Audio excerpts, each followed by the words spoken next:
Assalamu alaikum everyone, this is Hamza Khan. I hope you are doing well.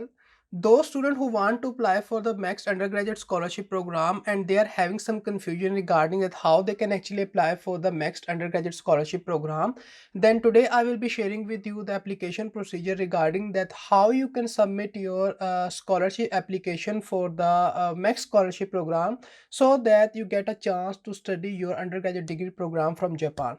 तो हम बात करें कि किस तरह से हम जो अपनी एप्लीकेशन है उसको सबमिट कर सकते हैं अगर हम max undergraduate scholarship program के लिए अप्लाई करना चाहते हैं। तो सबसे पहली बात तो ये है कि अगर आप अंडर ग्रेजुएट डिग्री प्रोग्राम के लिए अप्लाई करना चाहते हैं थ्रू मैक्स स्कॉलरशिप, तो इसके लिए अप्लाई करने का जो मेथड है वो सिर्फ एक है।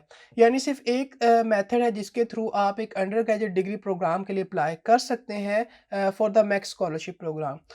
लेकिन अगर देखा जाए कि वो स्टूडेंट जो ग्रेजुएट डिग्री प्रोग्राम के लिए ग्रेजुएट कोर्स प्रोग्राम के लिए अप्लाई करना चाहते हैं, तो उनके पास 2 मेथड होते हैं इस स्कॉलरशिप प्रोग्राम के अंदर अप्लाई करने के, जिनको हम एम्बेसी रिकमेंडेशन और यूनिवर्सिटी रिकमेंडेशन कहते हैं। लेकिन क्योंकि आप एक एक अंडर ग्रेजुएट डिग्री प्रोग्राम के लिए अप्लाई करना चाहते हैं, तो अंडर ग्रेजुएट डिग्री प्रोग्राम के जो स्टूडेंट हैं, वो इस स्कॉलरशिप प्रोग्राम के लिए सिर्फ एक मेथड से अप्लाई कर सकते हैं और उस मेथड को हम एम्बेसी रिकमेंडेशन कहते हैं। तो एम्बेसी रिकमेंडेशन के थ्रू अगर आपने अपनी एप्लीकेशन को सबमिट करना है for your undergraduate degree program, तो आपने सिंपली क्या करना है कि सबसे पहले अपनी एप्लीकेशन जो है मैक्स स्कॉलरशिप प्रोग्राम की, उसे आपने कंप्लीट करना है। After completing your max scholarship application, आपने अपनी एप्लीकेशन को along with all the required documents उसको आपने सबमिट करना है जो जापानीज एम्बेसी लोकेटेड है आपके होम कंट्री में, वहाँ पर। यानी अपनी एप्लीकेशन का एक पैकेज बनाने के बाद उस एप्लीकेशन पैकेज को आप सबमिट करवा देंगे आपके कंट्री में जो जापानीज एम्बेसी है वहाँ पर। और देन क्या होगा कि जब आप अपनी एप्लीकेशन को सबमिट करवा देंगे, तो आपकी एप्लीकेशन की जो है वो सिलेक्शन देन की जाती है। तो स्टूडेंट की जो सिलेक्शन होती है वो एक्चुअली 2 राउंड में की जाती है। जो सबसे पहला राउंड होता है उसमें जो एम्बेसी इटसेल्फ है, यानी जो जापानीज एम्बेसी जहाँ पर आपने अपनी मैक्स स्कॉलरशिप की एप्लीकेशन को सबमिट किया है for your undergraduate degree program, तो वो एम्बेसी जो है वो फर्स्ट राउंड ऑफ सिलेक्शन को परफॉर्म करती है, जिसके अंदर आपके जो डॉक्यूमेंट हैं उनको एग्जामिन किया जाता है, आपसे रिटन टेस्ट कंडक्ट करवाया जाता है, आपका इंटरव्यू कंडक्ट करवाया जाता है। तो ये चीज़ें जो हैं वो फर्स्ट राउंड ऑफ सिलेक्शन में इन्वॉल्व होती हैं। तो इन चीज़ों के बाद स्टूडेंट जो हैं वो शॉर्टलिस्ट किए जाते हैं for the second round of selection.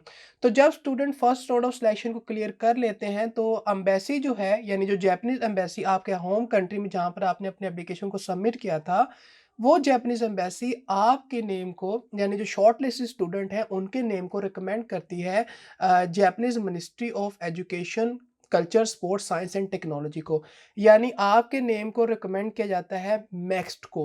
अब जो मैक्स्ट है वो आपका सेकंड राउंड ऑफ जो सिलेक्शन होते हैं उसे परफॉर्म करती है। मैक्स्ट जो है फर्दर जो स्टूडेंट हैं उनको शॉर्टलिस्ट करती है और स्टूडेंट की फाइनल सिलेक्शन करती है। And after making the final selection of the student, next उन स्टूडेंट के नेम को एम्बेसी को इन्फॉर्म करती है कि ये स्टूडेंट जो है वो फाइनली स्कॉलरशिप प्रोग्राम के लिए सिलेक्ट हो चुके हैं। और देन वो स्टूडेंट जो है उनका जो रिजल्ट है एम्बेसी की तरफ से अनाउंस किया जाता है, या स्टूडेंट को इन्फॉर्म किया जाता है regarding the selection for the scholarship program by the embassy.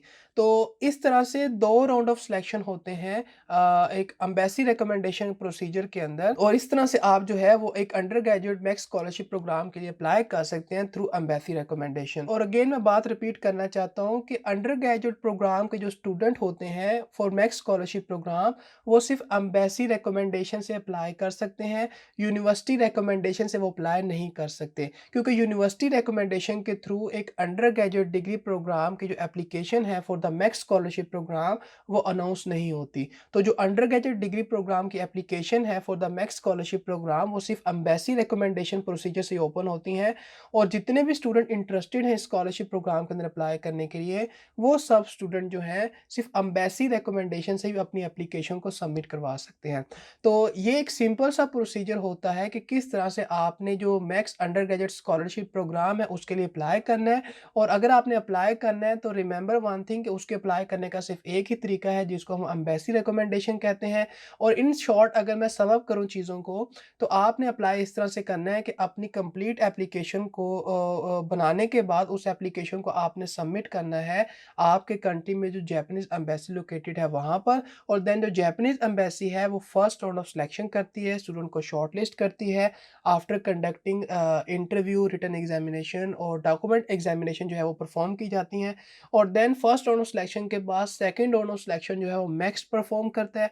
और जो नेक्स्ट है वो स्टूडेंट को फाइनल सेलेक्ट करने के बाद उनके नेम को एम्बेसी को बताता है और एम्बेसी जो है स्टूडेंट के जो रिजल्ट की अनाउंसमेंट है वो करती है, यानी स्टूडेंट को इन्फॉर्म करती है regarding their scholarship result.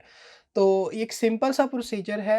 I hope so कि आपको चीज़ें क्लियर हैं कि किस तरह से आपने अगर max undergraduate scholarship program के लिए अप्लाई करना है तो किस तरह से आपने अपनी एप्लीकेशन को सबमिट करना है। But if you still have any confusion, any Curie regarding the max undergraduate scholarship programme application procedure, you can definitely ask me. I will try to answer your question as soon as possible. So that's all from today's video. Meet you in the next one. Till then, Allah Hafiz.